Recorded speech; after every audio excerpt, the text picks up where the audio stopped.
Hello everyone and welcome to the Doctor Show. I'm Dr. Zahra here, and these episodes we only talk about health and self-care and everything that you've been wondering about diseases. So today we're gonna make it short because my topic actually it's so important that we actually decided to make a whole episode out of it, which is how clean your keyboard is. Yeah, you might actually never wondered how clean that is. Just like when we talk about the remote control for the TV, anything we use, the door handles, all of it, but we never talk about how dirty your keyboard is. I'm sure that it could be an excuse for you to get out of office, whatever I'm gonna say today, or it's an excuse for you not to study, but yeah, it's very important to talk about.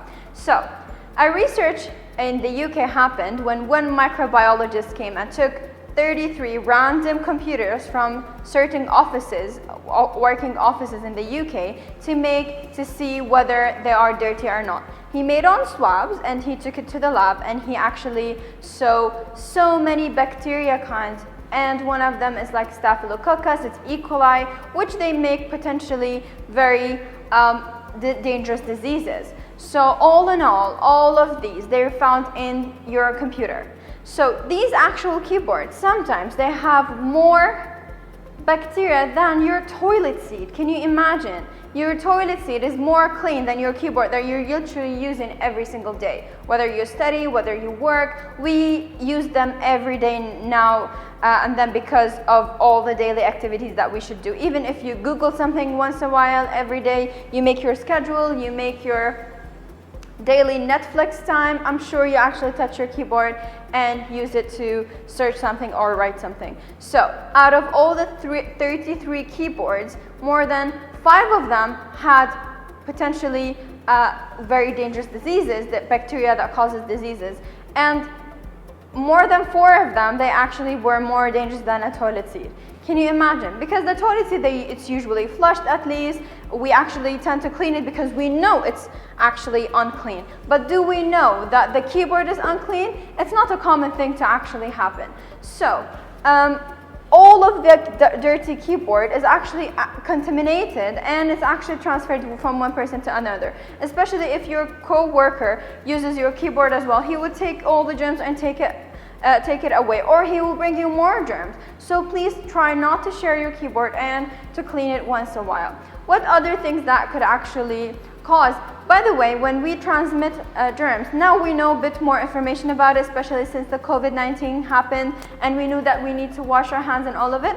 But in order for me to have the bacteria from the keyboard, I need to have 2 things. It's either I touch my face, like I touch my nose or my mouth or anything, or maybe I touch it and then I eat food with it. I touch it and I have chips with me, or a biscuit or anything for me to eat. All of this touching all around can cause you to insert it in your body, to easily have it. Or if you have any wound on your hand, any injury, any skin lesion, you might like have a paper cut or anything, any that small injury will immediately cause you to have the bacteria inside of you. So yes, the keyboard is a perfect real estate for actual bacteria and germs and viruses and all of that.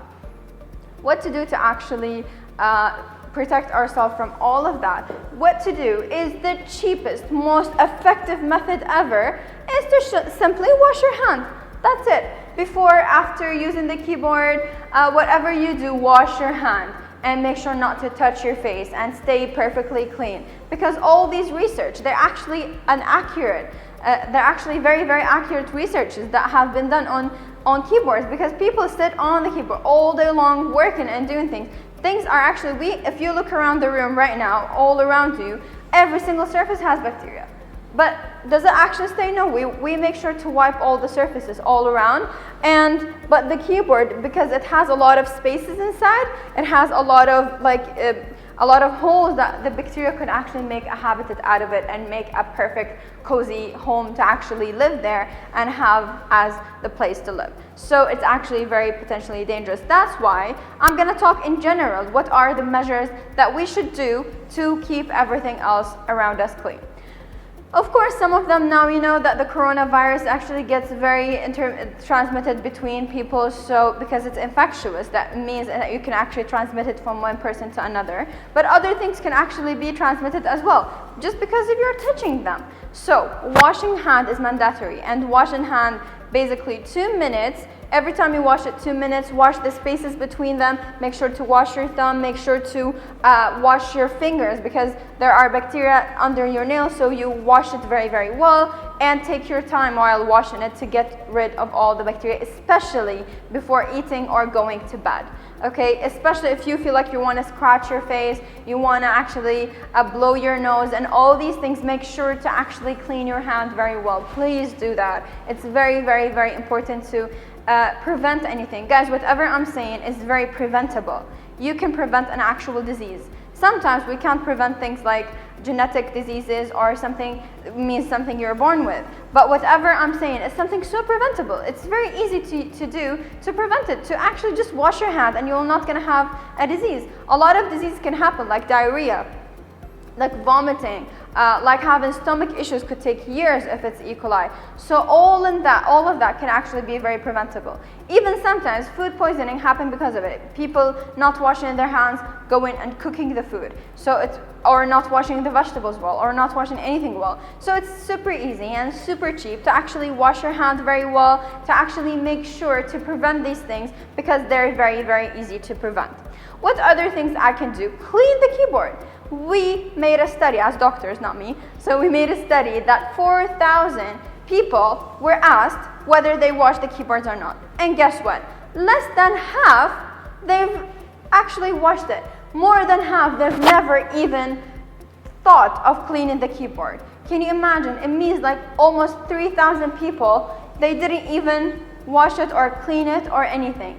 And it's very easy to clean. Just get an antiseptic, like a spray or anything. You don't have to wipe it all. You don't have to wipe every hole in it. An antiseptic spray, anything that does not harm the device, I'm not going to make you lose money by harming the devices, will not actually break your keyboard, but just get a spray that is safe for you to ask around, see what's safe for you to actually clean the keyboard in.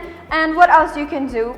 And any antiseptic, any alcohol. Now, of course, after the COVID-19, hopefully we all have an alcohol spray with us, a hand sanitizer, all of that. Wipe all the surfaces around you. If you work in an office or you're a student who's mainly studying on the laptop, please make sure to clean everything around it. Make sure to clean the laptop, the screen, because when you close the laptop, the screen will actually touch the keyboard as well. All of these things are so easy to do, and they will not take 10 minutes of your full day, of the 24 hours. So please make sure to do them, and make sure to wash your hand. I'm saying them 10 times. Wash your hand, because it's the easiest way to prevent all these diseases. So please make sure to stay safe, make sure to clean everything around you, because it will cost nothing, and it will actually it's very affordable with money and affordable with time. And if you have any questions about it, if you have any questions about the types of bacteria and all of it, you can always have your own research. You can always, when you spend all these hours on the laptop gaming or doing something that is not useful,